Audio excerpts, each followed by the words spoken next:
Iran পরমাণু শক্তিধর ক্ষমতা হয়েছে। নেতানিয়াহু যখন প্রথম এমপি হয়েছে তখন হয়তো সে চিৎকার করা শুরু করছে, আজকে 30 বছর তাদের কাছে আছে, তাদের কাছে আছে, তাদের কাছে আছে। এরপরে আণবিক শক্তি কমিশন ওয়ার্ল্ডে তারাও যা করছে, দেখছে, ইনভেস্টিগেশন করছে, তারা কেউ কিছু পায়নি। আমরা বাহ্যত এখনও আমরা কিছু দেখিনি ইরানের কাছে। তারা তাদের সেফটির জন্য তারা বিভিন্ন অস্ত্র উদ্ভাবন করেছে এবং সেটা দিয়ে এখন কাজে লাগাচ্ছে। কিন্তু তাদের কাছে পরমাণু আছে এই কথা আমরা এখনও দেখিনি। তারা পরমাণু বোমা ফাটিয়ে তো জানান দিবে যে আমরা পরমাণু পরীক্ষা করেছি, পাকিস্তানের মতো, ইন্ডিয়ার মতো, তাই না? তারা এগুলো করেনি। কিন্তু এই জিনিসটা লাস্ট 30 ইয়ার্স হতে বলতেছে ওদের কাছে আছে, ওদের কাছে আছে, ওদের কাছে আছে। ইসরায়েল বা ইহুদিবাদী যারা আছে তাদের মূল পরিকল্পনা কি? এখানে আপনাকে আরেকটা প্রশ্ন নিতে হয় যে পুরা মিডিয়াটা হলো ওদের কাছে। রুপার্ট ম্যারডক হলো টাইমস গ্রুপের মালিক, লন্ডনের Times, Sun, News of the World, অনেক টেলিভিশন, নিউ ইয়র্কে আমেরিকার অনেক টেলিভিশন, তারপরে আবার ওই অস্ট্রেলিয়ার টেলিভিশনের মালিক। পুরো মিডিয়াটা ওরা কন্ট্রোল করতেছে এবং ওদের কথাই সবাই বিশ্বাস করে। ফর এক্সাম্পল, যখন ইরাকের বিরুদ্ধে যুদ্ধ লাগবে তখন পুরো ওয়েস্টার্ন মিডিয়া, ইভেন যখন টনি ব্লেয়ার প্রাইম মিনিস্টার ছিল তখনই বারবার বলতেছে ইরাকের কাছে উইপন অফ মাস ডিস্ট্রাকশন, বিধ্বংসী কি বলে এটাকে, অস্ত্র আছে, পারমাণবিক বিধ্বংসী অস্ত্র, কেমিক্যাল অস্ত্র আছে বলছে। এবং প্রত্যেকটি নিউজে, প্রত্যেকটি কথায় বুঝলেন ইউকের প্রাইম মিনিস্টারের মতো লোক টনি ব্লেয়ার সারাক্ষণ এই কথাই বলছে। এবং সে সময় একজন টনি ব্লেয়ার এই কথাটা প্রোটেস্ট করছে, নামটা এর এখন স্মরণে নাই। উনি সকালে হাঁটতে গেছে, ওনাকে মেরে ফেলছে। তাইলে তার দেশের লোক যদি মেরে ফেলে অন্যদের অবস্থা কি? এইভাবেই তারা ইরাকের মাস ডিসিশন করে লোকটাও ফাটাইরা শেষ করে দিয়েছে। এরপরে আসলো গাদ্দাফির বিরুদ্ধে। গাদ্দাফি ভালো মন্দ, ভালো রুলার, খারাপ রুলার, এটা ইতিহাস বিচার করবে। আমি সব কিছু জানিও না, কিন্তু যেটুকু জানি, কেউ যদি পড়াশোনা করতে চাইতো ফুল স্কলারশিপ বিদেশে পাঠাইতো। কেউ যদি বিয়ে করতে চাইতো তারে ভালো একটা অ্যামাউন্ট দিয়ে বিয়ে করাই দিত এবং বাড়ির ব্যবস্থা করে দিত। এবং বছরের শেষে প্রত্যেকের বাড়িতে ডলারের অ্যামাউন্টটা পাঠাই দিত, যতটুকু মানে প্রত্যেকটি ফ্যামিলি হিসাবে পাওয়া যায়। সেই গাদ্দাফি যখন একটা মাটির নিচে একটা স্বচ্ছ নদীর পানি পাইল, তখন কি 20 বিলিয়ন কি 25 বিলিয়ন ডলার খরচ করে লিবিয়ার প্রত্যেক সিটিতে পানি সরবরাহের ব্যবস্থা করলো।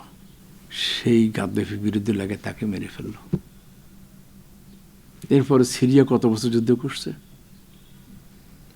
সিরিয়ার আসাদকে পালিয়ে যেতে হলো, বিভিন্ন কারণ আছে এখানে। তাহলে কি দাঁড়াইলো?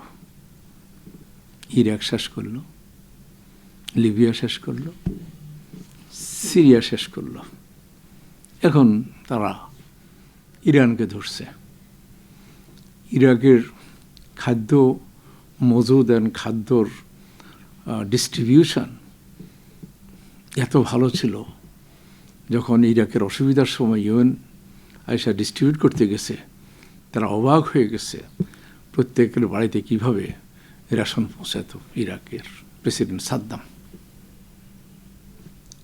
এখন ইরানের কাছে ইরান পরমাণু শক্তিধর ক্ষমতা হয়েছে। নেতানিয়াহু যখন প্রথম এমপি হয়েছে তখন হয়তো সে চিৎকার করা শুরু করছে, আজকে 30 বছর তাদের কাছে আছে, তাদের কাছে আছে, তাদের কাছে আছে। এরপরে আণবিক শক্তি কমিশন ওয়ার্ল্ডে তারাও যা করছে, দেখছে, ইনভেস্টিগেশন করছে, তারা কেউ কিছু পায়নি। আমরা বাহ্যত এখনও আমরা কিছু দেখিনি ইরানের কাছে। তারা তাদের সেফটির জন্য তারা বিভিন্ন অস্ত্র উদ্ভাবন করেছে এবং সেটা দিয়ে এখন কাজে লাগাচ্ছে। কিন্তু তাদের কাছে পরমাণু আছে এই কথা আমরা এখনও দেখিনি।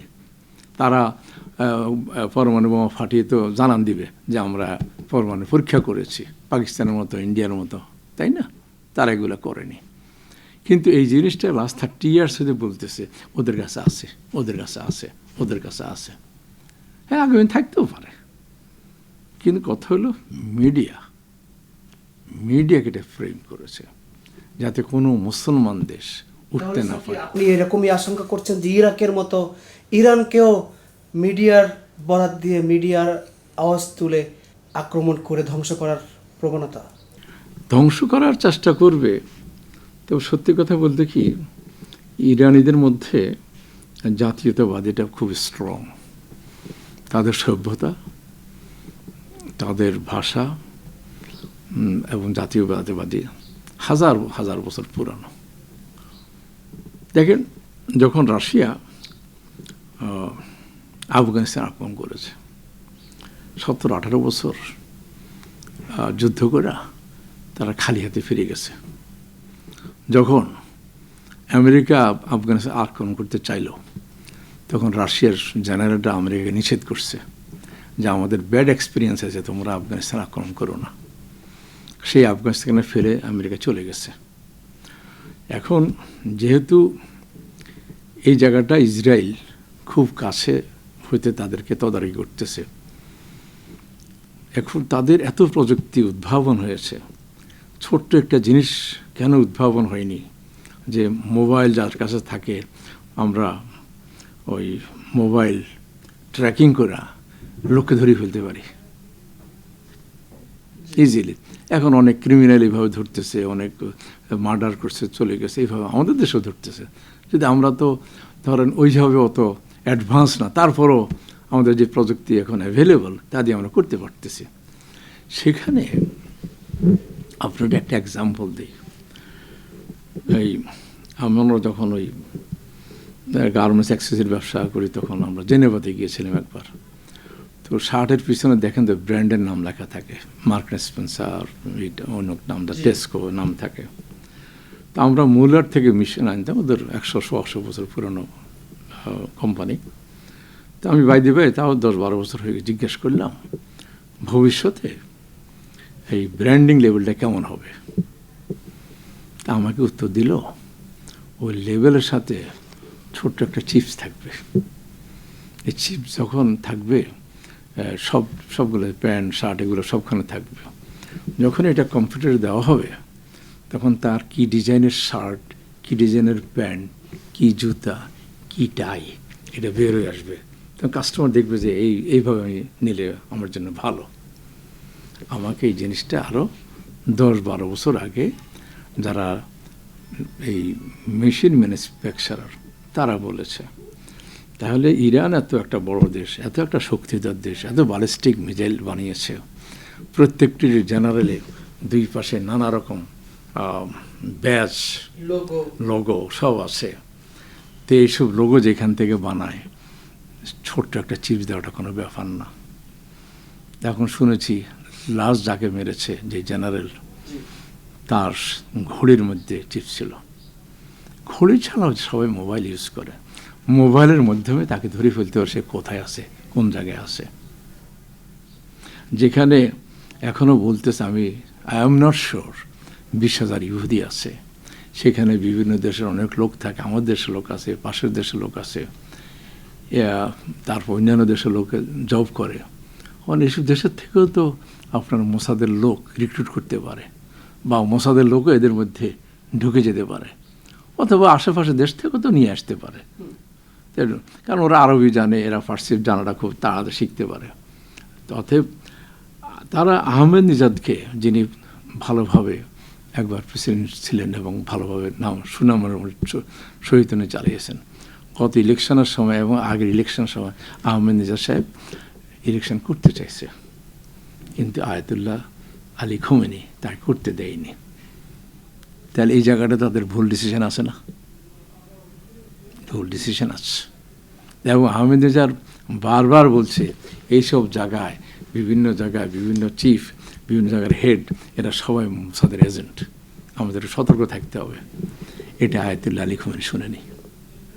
আগের প্রেসিডেন্ট গেছে, পরে আরেকজন বানাইছে। যে আমার দুঃখ লাগছে, যদিও ইরান আমাদের দেশ না, কিন্তু 12-13 জন সায়েন্টিস্টকে মেরে ফেলছে, কয়েকজন জেনারেলকে মেরে ফেলছে। তারা এত কিছু করছে, এতে থাকার জন্য আন্ডারগ্রাউন্ড কিছু করতে পারলো না। আর এরা মোবাইল লই থাকবে কেন? অন্যান্য ইলেকট্রনিক হলে স্ক্যানিং করা উচিত যে অন্য কিছু আছে কি না। বড় বড় যুদ্ধে একটুখানি ভুল হয়, এই ভুলের খেসারত তারা দিয়েছে।